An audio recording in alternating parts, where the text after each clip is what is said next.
President Bola Tinubu has given a July 3 deadline for at least 100 Army generals, including senior officers of the Nigerian Defense Academy, Regular Course 38 and below, to retire from service.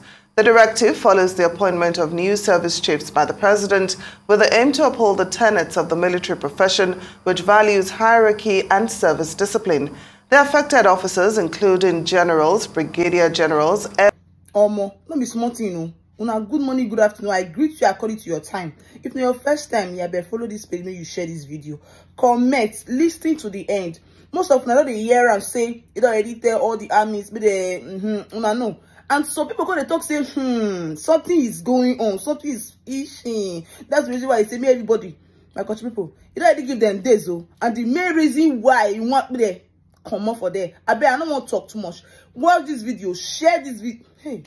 And the same people when they break on now, these red cap people not doing. Not only people now just put for there.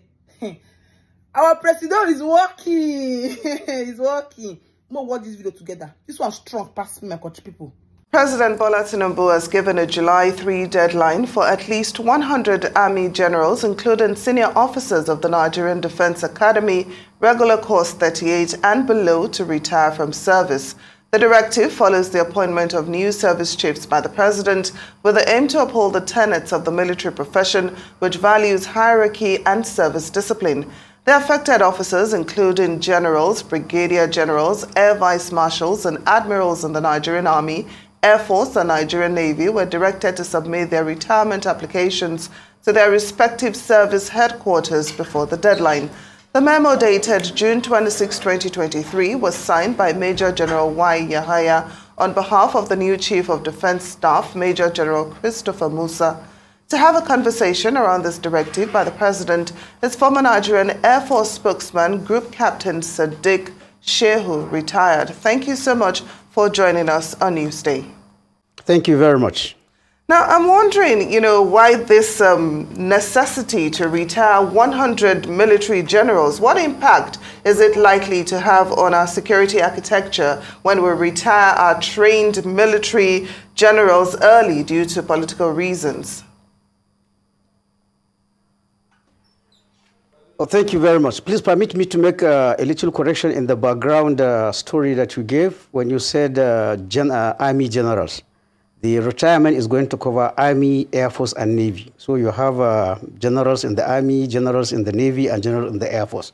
Now, having said that premise, permit me to say, when you say what effect will it have on security, well, I think that is not the important thing, because, look, we have enough generals. If these people go, they can be replaced.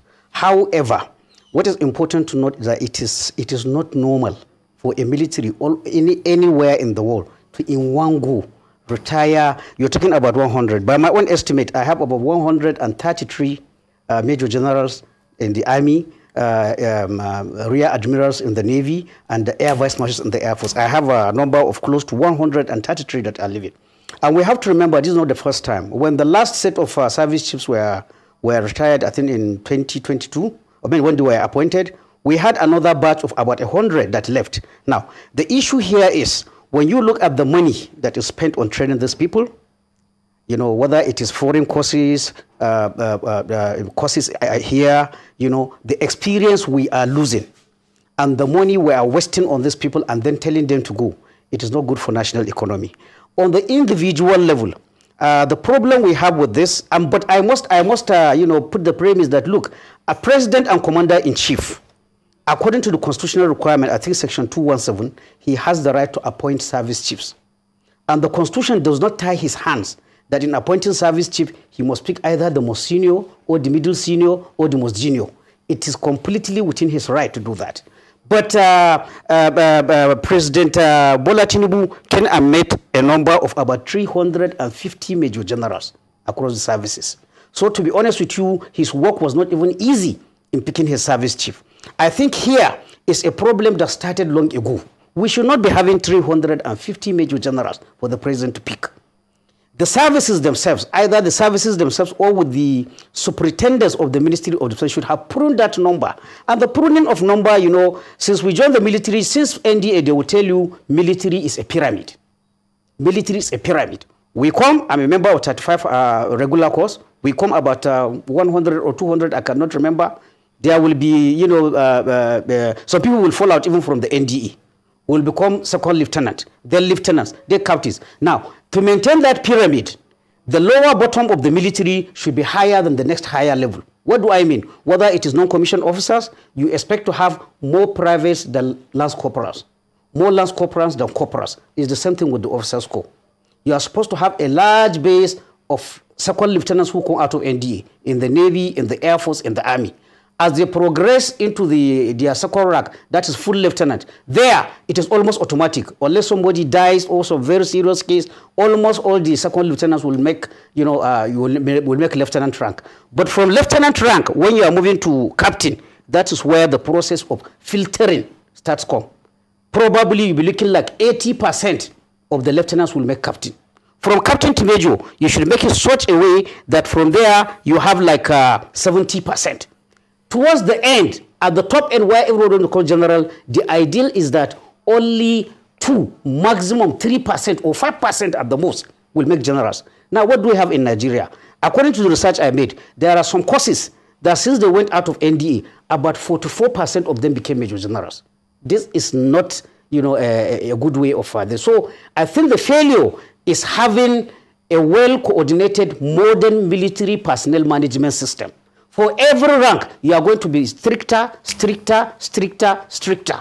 At the end of it, if you take any course from NDA, they should be able to produce not more than 5% of them to become major generals. But like I told you, we have courses where 30%, where even 44% became major generals. Then you are going to have a problem.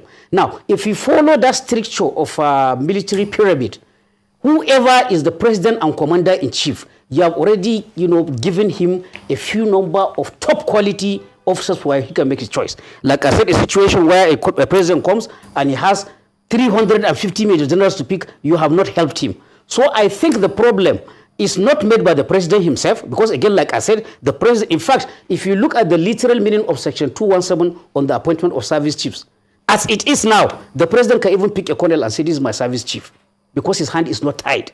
He picks whoever he wants. But the military as an institution, with the strict supervision of the Ministry of Defense, should be able to follow this filtering process so that only the best become general. Of course, everybody who enters the military wants to become a general, but when you follow global best practices, you have to filter.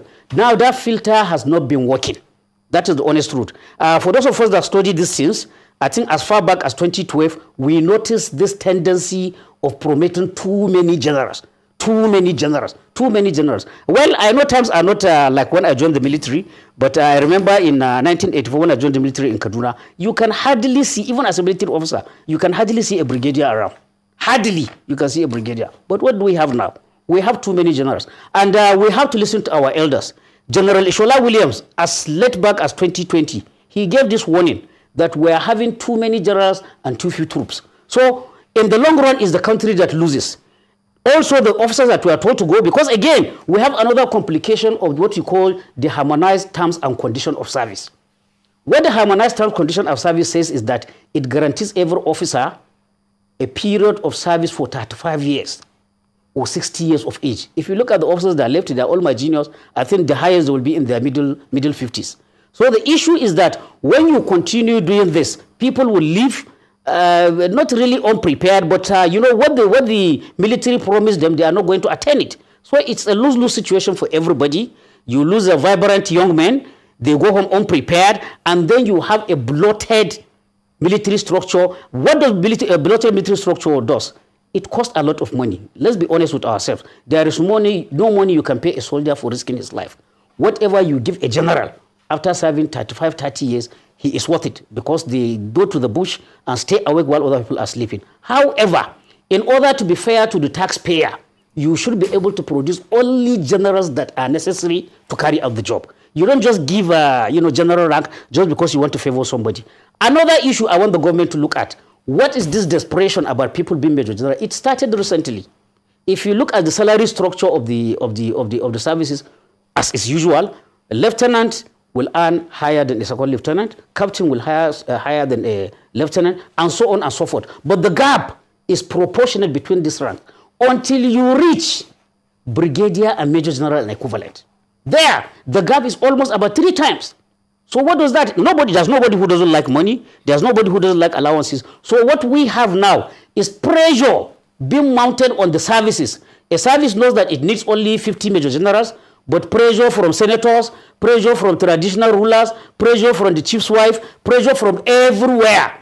The chief, knowing that I need only 50 major generals, will end up promoting 100 major generals. In the long run, who loses? It's national interest that is affected, because apart from losing money, when you have too many generals, now we have generals, with due respect, that are doing actual work of colonels.